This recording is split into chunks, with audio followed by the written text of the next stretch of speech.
তো দেরি হবে ভাত হতে? একটু দেরি হবে বাবু। আগুনটা একটু বাড়িয়ে দে দেখি। সেইটাই বরং ভালো হবে।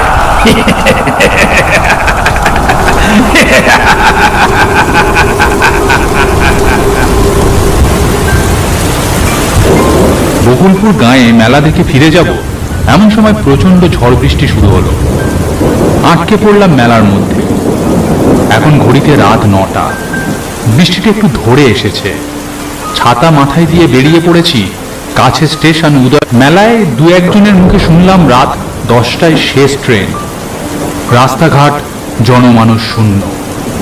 ঝিরঝির করে এক নাগাড়ে বৃষ্টি হয়ে চলেছে। দুদিকে ধুধু করছে ফাঁকা প্রান্তর, মাঠ, ধান জমি।